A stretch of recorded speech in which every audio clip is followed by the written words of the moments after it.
How you doing, guys? This is part 2 of our videos on eggs. The previous video, I showed you guys how to make a simple creme anglaise with the egg yolks.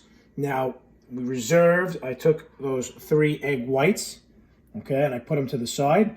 And what I'm going to do is I'm going to show you guys how to make a simple meringue. Now, a meringue, as you guys hopefully have been reading in your packets, are basically, there are different types, but for the most part, they're all whipped egg whites. When you take egg whites, when we call them egg whites, you'll notice they're kind of clear and a little yellowish, but as they get whipped and or cooked, they turn to a much more of a pure white. Now, to do a meringue, it's very simple. We're going to do something that's called a classic French meringue. Now, French meringue is the easiest and the most basic of meringues because it requires no heat, no stove.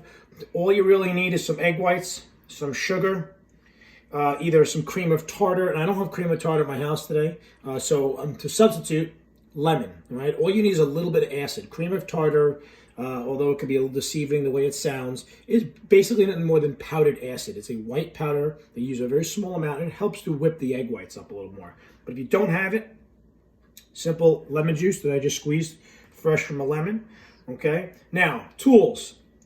A bowl and either one of these, a nice big flexible whisk, or as you can see, I have a KitchenAid here. Not many people have one, not many people.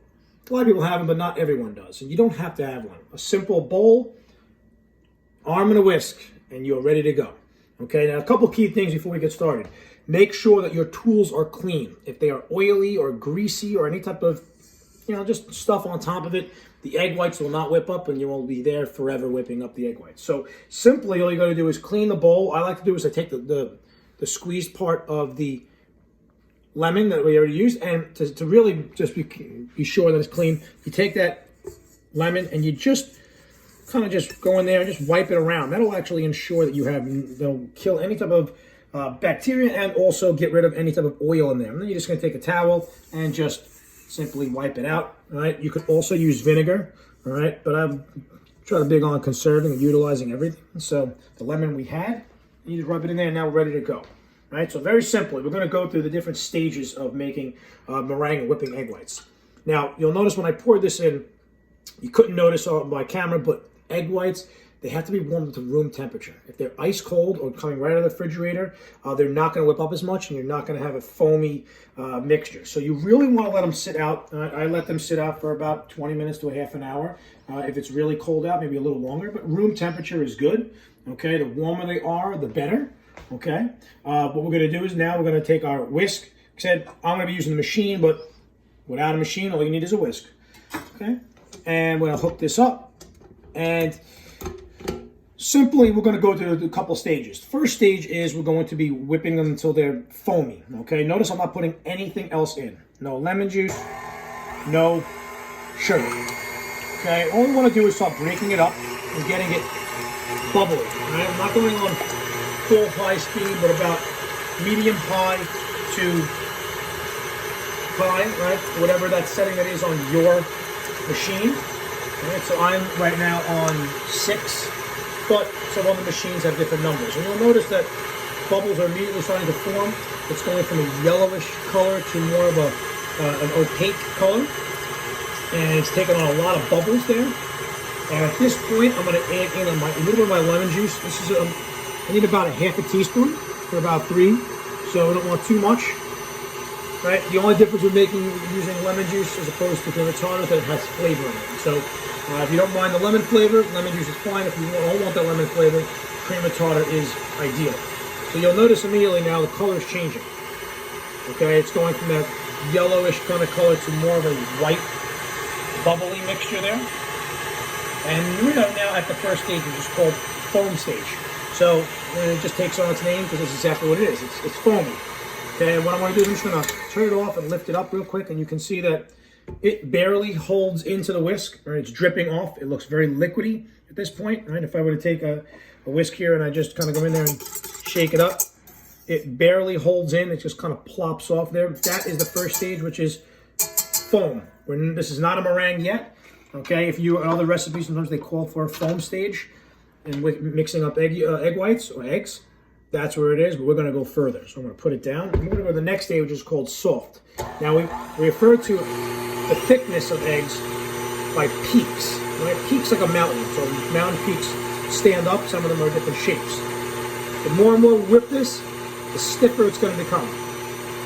And it'll be able to stand up on the whisk. So I'm going to take my sugar here, and I'm not going to dump it all in one shot. I want to just slowly start drizzling it in. And the sugar is heavy, and we're looking to lighten this up. So if you add all of it in one shot or too soon, you will not allow the egg whites to whip up, and it may become very difficult to whip.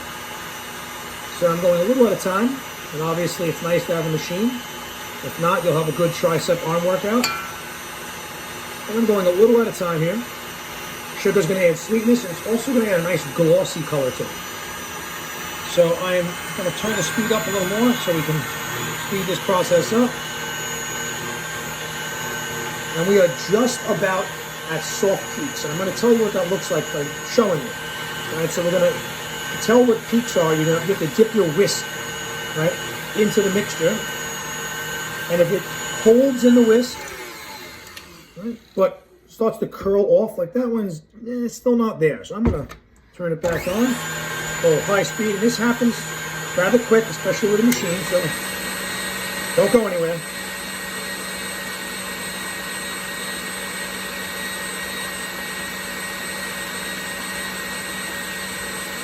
All right. So there is what we would call a soft peak, right? So if you could tell, it's barely holding on, and it kind of plops down, and it's very soft, like almost looks like whipped cream. Okay, that is where we would be for a soft peak. I'm going to go to more of a firm peak, and I'm going to go all the way up to the last one, which is called stiff.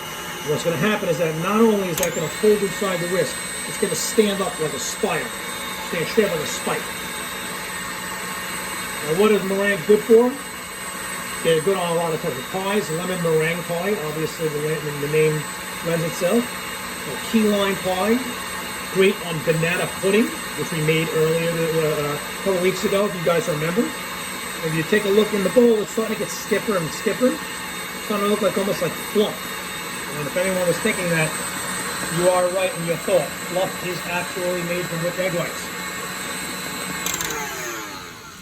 So I lift my bowl up, and you can see how this likes to stand up almost, right? And right now we are at firm, okay? Firm, almost stiff. You can see how it stands up, right? It doesn't really curl over that much. It has kind of some structure to itself, okay? And we are now going to put this back on. I'm going to show you the last stage, which looks like firm, which should be no more than just maybe a couple more bursts with the high speed.